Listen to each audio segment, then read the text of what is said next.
బ్రహ్మానంద ఓంకార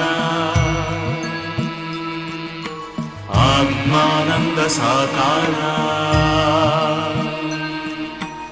ఆధ్యాత్మాగ్ని సంస్కార. అమ్మకి అంత్యేష్టి కొడుకు చెయ్యాలి. మరి అమ్మని తీసేస్తే వాడు నా దగ్గరికి వచ్చి నిలబడి మా అమ్మని తీసేశావా అని అడిగితే నేనేం జవాబు చెప్పాలి అని జగన్మాత అంతటిది కుపితురాలైపోయిందిట. ఎలా వాడికి అమ్మని తీసేయడం అని. అమ్మని తీసే ముందు ఆవిడ ఎంతమంది అమ్మల్ని ఇచ్చిందో తెలుసా? ఒరే, ప్రతి చోట దేవాలయాల్లో నేనే ఉంటాను, నాలో మీ అమ్మ చేరి ఉంటుంది. జగన్మాతగా నేను ఉంటాను, భూమాతగా ఉంటాను, ఎప్పుడూ నీకు దగ్గరగా నీ కాళ్ళ కింద నేనే ఉంటాను. భూమాతగా ఇంకో అమ్మ రూపాన్ని పొందుతాను, గోమాతగా ప్రతి చోట కనపడుతుంటాను. నీ పుట్టినరోజు వచ్చినప్పుడు మీ అమ్మ జంతికలు దంపి చిన్న చిన్న తొక్కుడు లడ్డూలు చేసి నీకు పుట్టినరోజు నాడు చక్కగా తలస్నానం చేయించి హారతిచ్చి కొత్త బట్టలేసి అమ్మ పెట్టినటువంటి లడ్డు జ్ఞాపకానికి వచ్చి అమ్మ చేతి మధుర పదార్థం తినలేకపోతున్నానన్న బెంగ నువ్వు పొందకుండా ఆవు పాలు తెచ్చుకు తాగరా మీ అమ్మ చేతి మధుర పదార్థం తిన్నట్టే. మీ అమ్మకి పెట్టలేకపోతున్నానన్న బెంగ పెట్టుకోక్కర్లేదు. ఆనాడు మీ అమ్మకి నువ్వు పక్కన కూర్చుని అరటిపండు తొక్క ఒలిచి అమ్మ తినని ముక్కలు విరిచి చేతిలో పెట్టినట్టు ఒక ఆవు దగ్గరికి వెళ్ళి పెట్టు, మీ అమ్మ తిన్నట్టే అని గోమాత రూపంలో ఈ లోకంలో తిరుగుతోంది. ఒక్క అమ్మని తీయడానికి జగన్మాత తాను జగన్మాతగా దేవాలయంలో, భూమాతగా ఇక్కడ, దేశమాతగా, గోమాతగా 4 మాతృస్వరూపాల్ని పొంది బాగా దగ్గరగా ఎప్పుడు పలవరిస్తే అప్పుడు పలకడానికి వీలుగా వచ్చి ఒక్క అమ్మని తీసుకెళ్ళవలసి వచ్చింది. అమ్మ అన్న మాటకి దూరం చేయడానికి భగవతి అంతటిది అంత జాగ్రత్త పడింది. అమ్మ అన్న మాట అంత గొప్పది. అమ్మ సాక్షాత్ పరబ్రహ్మస్వరూపిణి. అమ్మ ఆశీర్వచనాన్ని మించిన ఆశీర్వచనం లోకంలో ఉండదు. తెలిసి చేయనివ్వండి, తెలియక చేయనివ్వండి, అమ్మ నోటి వెంట ఏ మాట వచ్చిందో ఆ మాట ఏ సత్యమవుతుంది.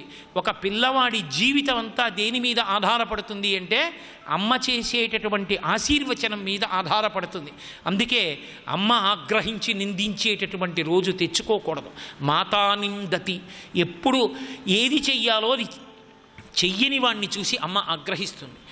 తండ్రికి ఆసరా కావలసిన పిల్లవాడు చదువుకుని 4 రాళ్ళు సంపాదించకపోతే పెద్దవాడైనా కొడుకుని పోషిస్తున్న తండ్రిని చూసి అమ్మ కోప్పడుతుందిట. అందుకని కొడుకు ప్రయోజకుడు కావాలి, అమ్మని సంతోషపెట్టాలి. అమ్మలాంటి వ్యక్తి ఇక జీవితంలో దొరికేటటువంటి వస్తువు కాదు. అమ్మని పొంది ఉన్నవాడి అంతటి అదృష్టవంతుడు, ఐశ్వర్యవంతుడు ఇహమునకు పరమునకు కూడా ఇతరులు ఉండరు. ఎందుకో తెలుసా? ఇక్కడ అమ్మ ఉంది, వాడికి ఓదార్పు. అమ్మ ఇలా చేత్తో ముట్టుకుంటుంది. అమ్మ ఉంది, నీకు జ్వరం వచ్చింది, అమ్మ బొటనవేలుతో రాసి చంద్రశేఖర చంద్రశేఖర చంద్రశేఖర పాహిమాం, చంద్రశేఖర చంద్రశేఖర చంద్రశేఖర రక్షమాం అని బొటనవేలుతో అమ్మ ఇలా విభూతి పెడితే పరదేవత వచ్చి పెట్టినట్టే. అమ్మకి నమస్కారం పెట్టావు, ఎంత పుణ్యాన్ని మూట కట్టుకున్నావు. అమ్మకి ప్రదక్షిణం చేశావు, ఎంత పుణ్యాన్ని మూట కట్టుకున్నావు. అమ్మ లాంటి వ్యక్తి ఉండదు. అందుకే అమ్మని నింద చెయ్యవద్దు. తెలిసి కానీ తెలియక కానీ పొరపాటున కూడా అమ్మ గురించి ఏ పొరపాటు మాట అనవద్దు. శ్రీరామాయణంలో అరణ్యకాండలో రామచంద్రమూర్తి హేమంత ఋతువులో చలి గడగడగడగడలాడిపోతుంటే ధర్మం అంటే ధర్మమే. బ్రహ్మముహూర్తంలో లేచి మహానుభావుడు స్నానానికి వెళ్ళాడు. స్నానానికి వెడితే నీళ్లు ఎంత చల్లగా ఉన్నాయో చెప్పడానికి వాల్మీకి మహర్షి చమత్కారం చేశారు. ఏనుగొచ్చి నీళ్లలో తొండం పెట్టింది, కానీ జర్రుని నీళ్లు పీల్చడానికి భయం వేసి తొండం తీసేస్తోంది. జలపక్షులు క్రౌంచముల వంటివి అక్కడ ఉన్నాయి, కానీ అవి నీళ్లలోకి వెళ్ళడానికి బెంగ పెట్టుకుని ఒడ్డున కూర్చున్నాయి. రాముడు స్నానం చేస్తున్నాడు అంటే ఆయన ధర్మం అటువంటిది. స్నానం చేస్తుంటే లక్ష్మణస్వామి పక్కన నిలబడి అన్నయ్య అన్నయ్య ఇదే సమయానికి బహుశः సరయూ నదిలో భరతుడు కూడా స్నానం చేస్తూ ఉంటాడన్నయ్య అని చెప్తున్నాడు. చెప్తూ ఒక మాట అన్నాడు.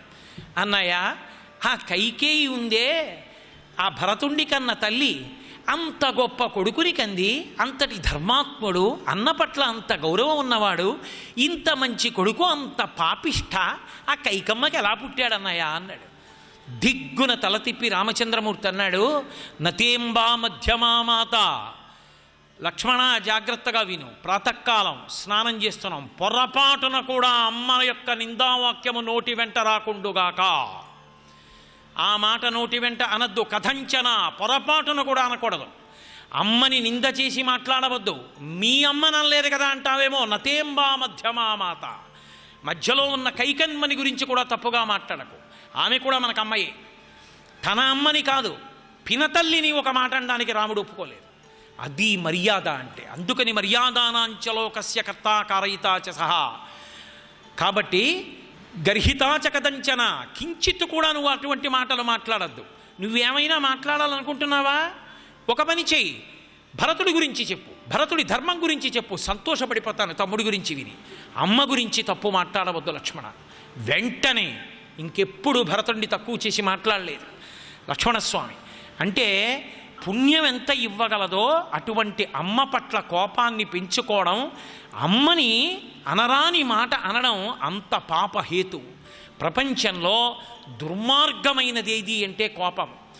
ఎంత సత్పురుషుడు కానివ్వండి, కోపానికి వశపడితే మాత్రం పతనం అవుతాడు.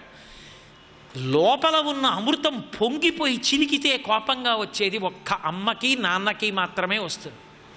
అమ్మా నాన్నల యొక్క కోపం అమృతం పొంగిన చిలకరింత. అది అక్కసుతో, కార్పణ్యంతో రాదు. అందుకే తల్లిదండ్రులు కోపంతో మాట్లాడినప్పుడు అర్థం చేసుకోలేని కొడుకు కూతురు ఘాతకులు. వాళ్ళ జన్మకి ప్రయోజనం లేదు. తండ్రి కోప్పడ్డాడు అంటే ఆ కోపం వెనక ఉన్న ఆర్తిని అర్థం చేసుకోవాలి. తండ్రి కోప్పడితే తన కోసం కోప్పడ్డావు, బిడ్డ వృద్ధిలోకి రావాలని కోప్పడతాడు. అందుకే ఈ లోకంలో కోప్పడినా కూడా ప్రసాదంగా తీసుకోవలసింది ఎవరి విషయంలో అంటే ఒక్క అమ్మా నాన్న విషయంలోనే. ఎందుకని? అది దిద్దుబాటు కొరకు తప్ప, వాళ్ళు బాగుపడాలని తప్ప, వాళ్ళు పాడవ్వాలని కాదు. అందుకే ఎంత కోపంలో ఉండనివ్వండి, అమంగళకరమైనటువంటి వాక్కు, సర్వనాశనమైపోవాలన్న వాక్కు వాళ్ళ నోటి వెంట రాదు.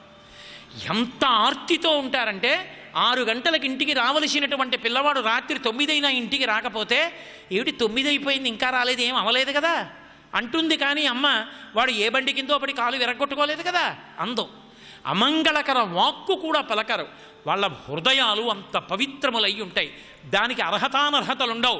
ఏ తల్లి అయినా ఏ తండ్రి అయినా అంతే. తల్లి కోపాన్ని తండ్రి కోపాన్ని వక్రీకరించి చూపించి మేం పెద్దవాళ్ళమయ్యాం, మీరెవరు కోపగించుకోవడానికి అని అడగడం సాహసం. ఎంత వయసు వచ్చినా తండ్రి తండ్రే, తల్లి తల్లి. వాళ్ళ మాటలలో తప్పు పట్టడానికి, ఆ మాట మాట్లాడడానికి, వాళ్ళకున్నటువంటి అధికారాన్ని ప్రశ్నించడానికి బిడ్డలకి అసలు అర్హత, అధికారము, హక్కు లేనే లేవు. అంతటి గొప్ప దైవస్వరూపం అమ్మ. అందుకే వేదముల యొక్క జ్ఞానకాండ అయినటువంటి తైత్తరీయోపనిషత్తులో ఋషులు ఆ వేదాంతర్భాగమునందు 2 చేతులెత్తి నమస్కరించి మొట్టమొదటి దైవస్వరూపంగా, ఉద్ధరణ హేతువుగా అమ్మని పిలిచి మాతృదేవోభవ అని పిలిచారు. అటువంటి అమ్మకి నమస్కారం. అటువంటి అమ్మలు ఉన్నవాళ్ళందరూ అదృష్టవంతులు. కాబట్టి తల్లిని సంతోషపెట్టడం, తల్లిని ప్రేమతో గౌరవంతో పూజించి చూడడం, అంతకన్నా దేవతార్చన లేదు. అంతకన్నా మనిషి జీవితంలో అభ్యున్నతిని పొందడానికి మార్గం లేదు. కాబట్టి సనాతన ధర్మానికి ప్రమాణమై, సనాతన ధర్మానికి ఆయువు పట్టైనటువంటి మాతృదేవోభవ అన్న వాక్యం బాగా ప్రచారంలోకి వచ్చి దాని చేత అందరూ కూడా సంతోషించేటటువంటి రోజు రావాలి అని మనస్ఫూర్తిగా నేను పరమేశ్వరుణ్ణి ప్రార్థన చేస్తున్నాను. వెంకటేశ్వర స్వామి వారంతటి వారు యశోదాదేవి అన్న మాటకి కట్టుబడిపోయి, మహానుభావ ఎన్నో కళ్యాణాలు చేసుకున్నావు, ఒక్క కళ్యాణం చూస్తానని అడిగింది. ఈ అవతారంలో అయిపోయాయమ్మా, వచ్చే అవతారంలో తల్లి వౌదువు కానివని వెంకటేశ్వరుడు మళ్ళీ తల్లిగా బకుళమాతగా తీసుకొచ్చి ఆవిడ్ని పెట్టుకుని పద్మావతి కళ్యాణం చేసుకున్నాడు.